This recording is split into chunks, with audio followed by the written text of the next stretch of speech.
Ada for buying my girlfriend vanilla shampoo. My girlfriend uses a few different types of shampoo and alternates between them. One of them, a vanilla scented one, is my favorite. She asked me to pick up some things for her at the store, and on my way to check out I saw the vanilla shampoo and grabbed that too. When I got back to her apartment, she started putting away the things I bought. She was confused by the shampoo and asked me why I got it. I said that I saw it and know she uses that kind and grabbed it for her. She said she wasn't running low on shampoo. I said I know, but it doesn't expire, and that one is my favorite. I teasingly said that she should use it if she's planning to wash her hair tonight. She asked what I meant by it being my favorite. I said I like the way it makes her hair smell like cookies. She looked a little weirded out. I asked her if she was okay. She said it was weird that I sexualized her shampoo. I said smelling nice is sexy. Asked if she thinks I'm sexier when I used nice smelling soaps and deodorants. She said not really, as long as I don't actively smell bad. I said maybe it's different for everyone. She said honestly it bothered her that something as mundane as shampoo was sexual to me. She asked me if someone else smelled like vanilla, would I be attracted to them? I said no, that she was misunderstanding me. She asked me to clarify, but I don't think I did a good job. I said I specifically like the smell on her, not other people. She still seemed put out, so I headed home to give her space. Was I an asshole for buying the shampoo and telling her I like when she uses it? To me that's not weird, but maybe that's because I'm a guy. Is there a layer to this I'm not seeing? Update. So, yesterday my girlfriend didn't like it that I took it upon myself to buy her vanilla shampoo when I was picking some things up for her at the store. We met up at her apartment again this morning for breakfast, and I asked if we could talk about our boundaries and expectations, because I never want to make her feel uncomfortable. She agreed that we should talk.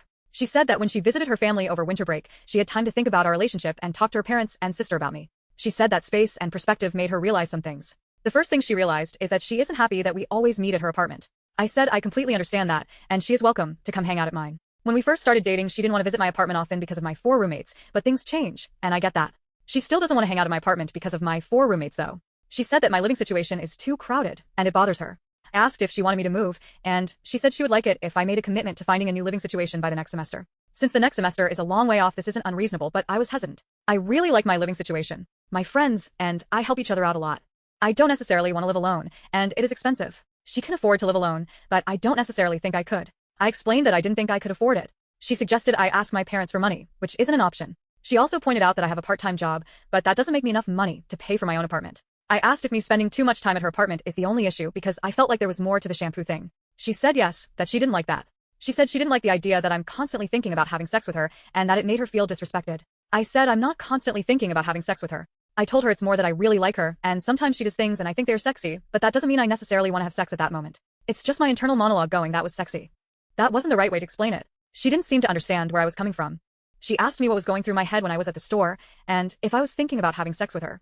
I said I was thinking about the store, the items I needed to buy, inflation, etc., and then I saw the shampoo and I thought about how she uses it and it makes her hair smell amazing, and I bought it. She asked if I specifically thought about the way her hair smelled the last time we had sex, and I said yes, but it wasn't like I had a full sex fantasy in the store.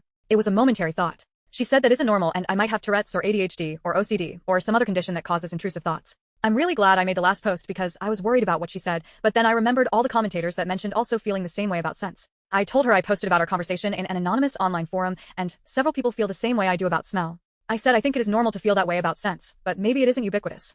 She said it isn't normal, and I might want to talk to a doctor about potentially having hypersexuality. Between her not liking my living situation and her not liking that I am attracted to her smell, I realized we just weren't compatible. I told her I thought maybe we had different needs for a relationship, and maybe would be better as friends. She said she was disappointed in me, but that she agreed. We hugged it out. I am a little bummed, but we were only dating for 4 months. Thanks for being my normalcy barometer, since I don't have one for relationships yet.